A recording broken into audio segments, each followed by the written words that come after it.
An entitled jerk thinks that because he's successful and has money, he can treat everyone around him like crap and not follow any of the rules. So, since I work as a firefighter, I use that to my advantage to catch him in a moment like this and get his entire fancy car crushed. Subscribe to Am I the Jerk on YouTube and hit the bell to turn on notifications. This story happened about 15 years ago. I'm a female and I'm about 5'11", and for background, I worked as a firefighter as an investigator for an independent department. For extra information, an investigator was the rank of LT and was based out of a large station, 2 engines, 1 newer, 110 tower ladder truck, which becomes relevant later, 1 chief car, and 1 utility truck. Every day, the food duties changed from firefighter to firefighter. My chiefs took turns to cook when this happened. So my friend Bob worked as a general manager of a small grocery store. There was a long empty space in the front of the store marked with the following sign: emergency vehicles only. Enter the entitled jerk. He had a nice looking BMW and always parked in the above spot every week. Bob told the entitled jerk that he couldn't park there, and the jerk told him, "Are you serious? I can park wherever I effing want. I make more money in a day than you make in a whole week." My friend calls me complaining about the entitled jerk. I agree to go and watch the spot. I get into our utility truck, which had the department decals on the door and a single red line on the dash. I park in the emergency vehicles only spot. As I'm walking in, I hear, "Oh, come on, you can't park there. It's my special spot." I turn around and look at the entitled jerk and I say, "Excuse me, I'm on official duties and can park there." I point to the decal on the door. The entitled jerk looks and says, "You can't be a firefighter. You're a girl. Move your truck and leave, C-word." Now, I'm proud of my job. In a department of 2,000, I was 1 out of 5 women on the department. I graduated top of my class. I have a shocked looking expression on my face. I get really pissed off. I walk into my friend's office to get more information about his problem with the entitled jerk. As Bob explains the continuous parking violations, and I see a small notice on the fire suppression system, the sprinklers, that said the inspection was coming up. I smile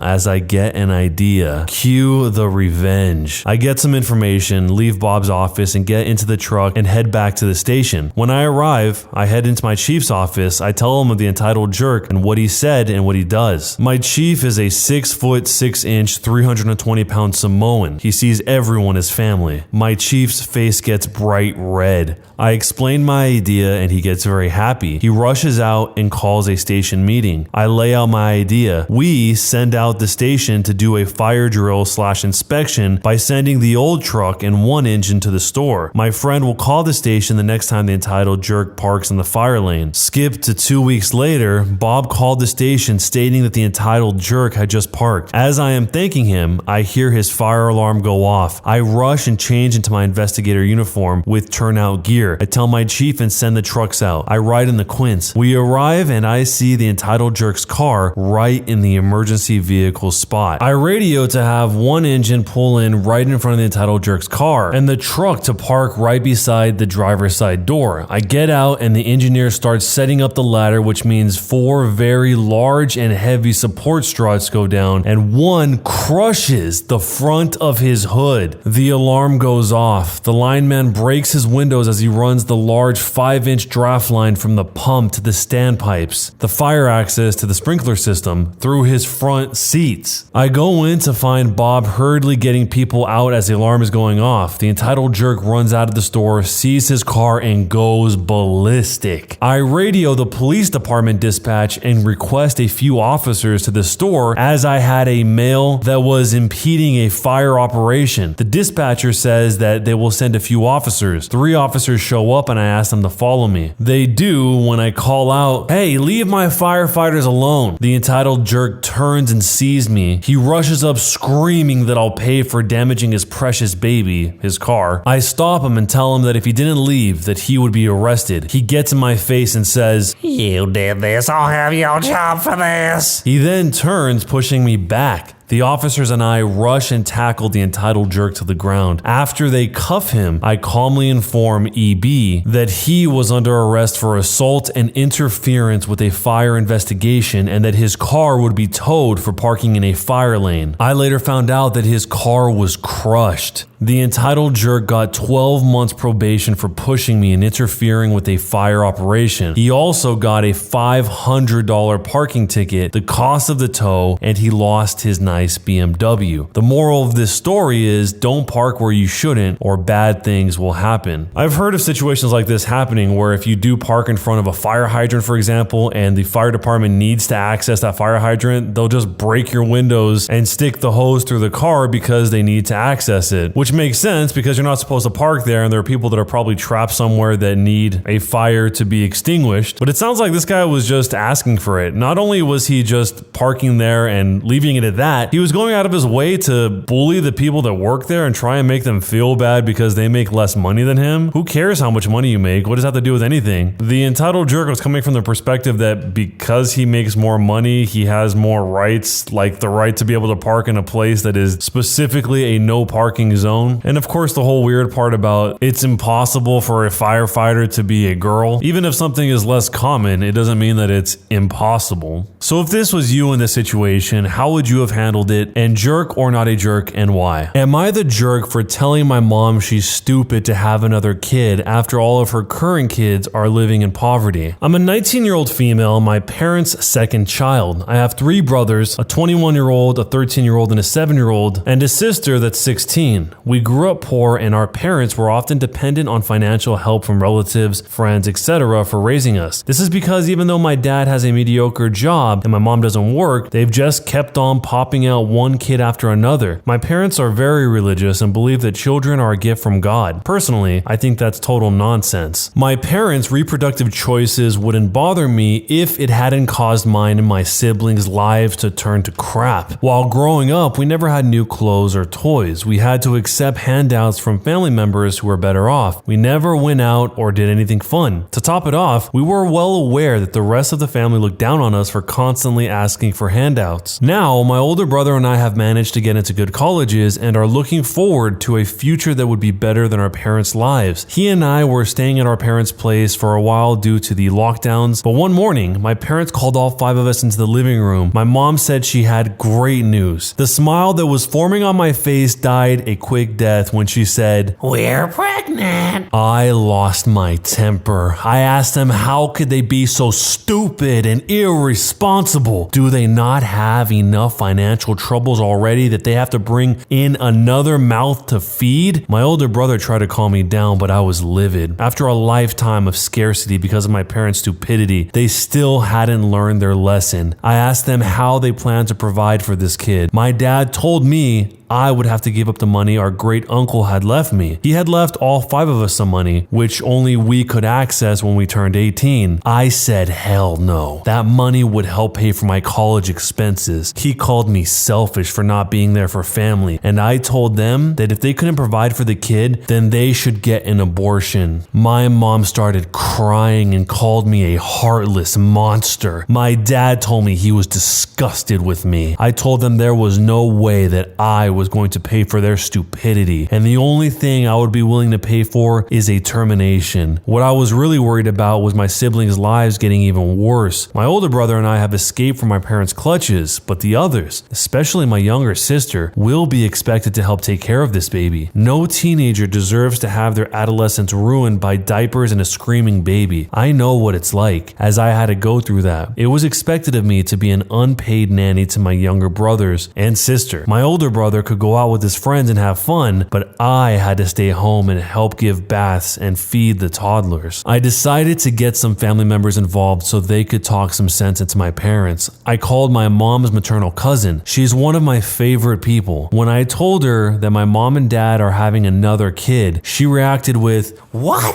Again?" I told her everything and how they expected me to hand over my inheritance. She said she was going to speak to my parents and told me not to sign over anything. I promised her I wouldn't. Of course, I won't. I also called two of my first cousins, one of whom is an accountant, so that she could explain to my parents how much of a financial liability this baby is going to be and try to convince them to either abort or give it up for adoption. I moved out of my parents' home a few days ago. I was only going to stay there till the lockdown was relaxed, but I just can't bear to listen to my mom's nagging about "This baby is a blessing," and that I want to kill it. I've moved into a friend's basement for minimal rent. My mom's cousin paid them a visit about a week ago and tried to tell them they weren't doing this child any favors by bringing it into a life of poverty. My mom was very rude to my aunt and told her, "A woman who chose to remain barren will never understand a mother's love." My aunt never wanted kids nor had any. One of the reasons she's my fave. My dad told her to get out. My aunt told me there was nothing she could do, but she did try. I didn't blame her. The cousin tried to explain the economic impact this kid would have, and my mom cried about, "Everyone is trying to take away my baby." The intervention didn't do anything, so now I've decided to cut contact with my parents. I just can't watch my family slide further and further into a hole. I'll be maintaining contact with my sister, who's 16, just to make sure my parents can't brainwash her. My older brother is going to stay in touch with all of them, which is a good thing as he can act as a link between me and the other siblings if my parents ever forbid them from talking to me. Otherwise, I am done with these people. In one of the responses, there were some suggestions given. I applaud you. You don't owe them your college fund. They made their bed, they can lay in it. You might want to discuss with your siblings about it, signing anything over to their parents if uncle left you all some money. The OP gave some more information by saying, my parents can't touch the money. Only my siblings can withdraw it when they turn 18. My sister will be 18 in a year and a half, and I've explained to her that she's going to need it for college. Hopefully, I was able to convince her. In another response, the OP also clarified by saying, my brother will be staying there till the lockdown is lifted. I'm glad he's there actually, as he can be my eyes and ears for what is going on over there. His inheritance has already been spent on his college expenses. And if we jump into the future, there was a whole separate update. Yesterday afternoon, I got a call from my older brother. He told me that my mom has miscarried. This is hardly surprising as she's in her 40s. I felt a huge wave of relief wash over me. My siblings' lives would not be worsened by my parents' insistence on adding another mouth to feed on an already tight budget. My sister would not be asked to give up her inheritance so they could have money for their new baby. My brother told me my mom had been crying, and while I did feel bad for her, I was still glad to hear about the miscarriage. I feel like we all dodged a huge bullet. My brother asked me to move back in for a while to help comfort my mom. I told him I wasn't going to move in because, number one, my college would reopen in a few days, and number two, I am done with all the family drama. However, I did agree to come visit my mom if only out of courtesy. In the evening, I went over to my parents' place. I took chocolate chip muffins for my mom, which I know she likes. My sister greeted me at the door and told me mom had been in bed all day. After greeting my dad, I went into their room. My mom was sitting up on the bed. I told her I was sorry about what happened and placed the muffins on the bedside table. She looked at me angrily and then threw the muffins at me. She screamed at me that she had lost her baby because of me. She said that I had caused her stress and it's what caused her to miscarry. She said that I was probably glad that her baby was dead, which is true, but of course I didn't put that out. She called me a witch and said that I had wished this upon her. She was screaming so loudly, all my siblings and my dad came rushing into the bedroom. She yelled at me to get out. I did. I hugged my older brother and sister. Before I left, my dad told me my mom was right,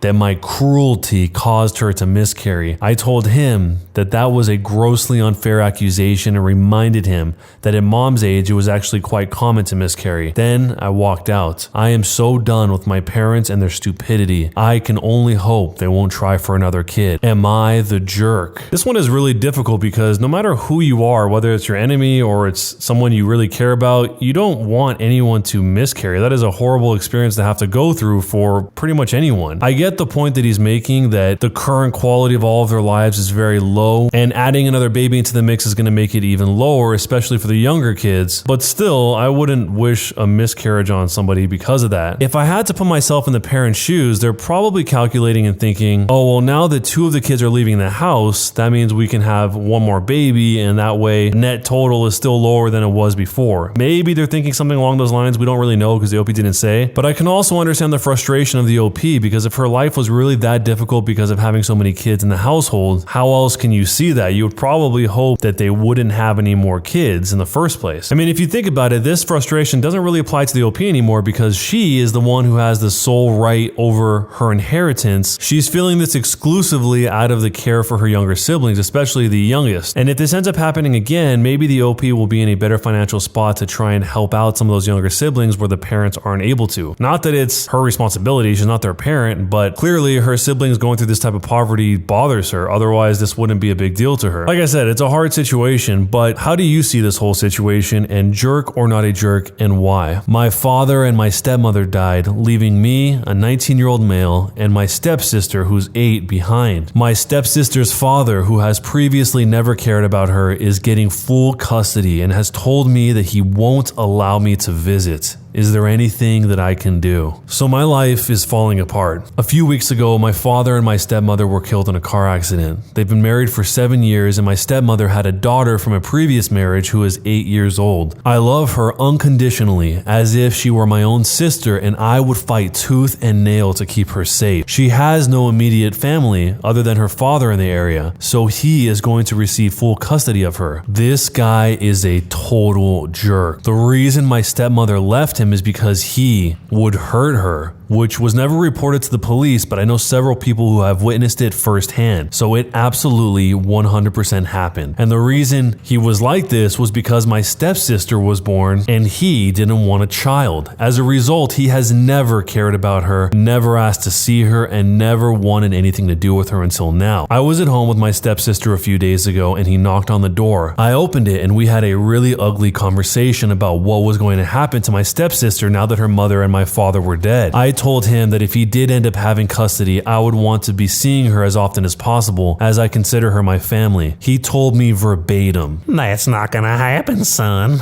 I don't want my daughter spending time with a half-caste blood." He's referring to the fact that my father is mixed race and that I am too as a result. I slammed the door. I was absolutely livid, which brings me to this. I have a few questions. First, can anything be done to stop him from having custody? There are no police reports about this abuse that happened, and his criminal record is clean by all the research I have completed. Second, at the very least, could I contend in a court that I have visiting rights to her? I know I'm not actually related to her, so I'm not sure what the standing is here. Third, if it's not possible to force allowed visits, is there any way I can straight up adopt my sister? I have an office job that pays well, so financial security wouldn't be a problem. I have an apartment of my own, and I would 100% be willing to be her full-time guardian. I want to make it absolutely clear that my sister does not want to live with her dad, and she says that she wants to live with me. So if we jump into the future, we get some answers for these questions via an update. After one of the most stressful months of my life, I can happily tell you all that I got custody of my stepsister. I did as many of you suggested and got a family lawyer who was one of the most kind and helpful people I've ever met in my life. I told her the circumstances of my stepmom and dad's death through tears and sobbing, and then she told me that she'd do everything she could possibly do to help me. After my stepsister's biological dad was informed that I would be trying to get full custody, he basically folded within hours. The lawyer told me that it wouldn't have mattered anyway though. She said that because he hadn't visited her for such an extended period of time, that it was considered abandonment in the eyes of the law, and the likelihood of him specifically getting custody was unlikely because of this. After her biological dad said that he didn't want my stepsister, I then spent weeks and weeks filling out the right papers and seeing the right people. I have never signed so many things in my entire life because my stepsister had no biological family other than her jerk of a dad. I was given custody on a silver platter according to my lawyer. Her biological dad didn't ask for visitation rights, and it appears he didn't even care in the first place. He just wanted my stepsister for no reason other than to further upset me. Yesterday I signed the last piece of paper that confirmed that I had 100% custody of my stepsister. After I signed, we both cried and cried for hours. We're both working on processing the death of her mom and my dad. As I write this, she's asleep next to me with her head on my shoulder. The past 2 months have been hands down the worst of my entire life. I consider meeting my stepsister the best thing that's ever happened to me, and adopting her is the single best decision I've ever made. These events have made me realize that family isn't just DNA based, it's actionable investments in the life of someone you love. For some context, a lot of the responses to the first half of the post were by lawyers or people that were offering up legal solutions that ended up going into effect by the time we saw the second post. This is a pretty sad situation, but at least considering the circumstances, it ended up with a happy outcome, or as happy as it could be. The OP in this case is so young for what he is about to embark on. He's going to take on full custody of this 8-year-old girl at only 19 years old, which is quite the contrast to the biological dad who had such few visitations of his daughter that they considered it abandonment. I hope things only continue to get better and better for the OP and his stepsister, because after this one through, it seemed like it was the first beacon of hope that they've experienced in quite some time. So let me know how you would handle something like this down below. When you subscribe, make sure to hit the bell to turn on notifications. To finish listening to all the stories in this series, use the playlist at the top of the description. And next time you live stream, use the cream of the crop music. Search for Cream of the Stream on Spotify or whatever music platform you use for copyright-free music to use for your stream. It's free. Cream of the Stream. Either way, thanks a lot for listening. I'll see you guys next time.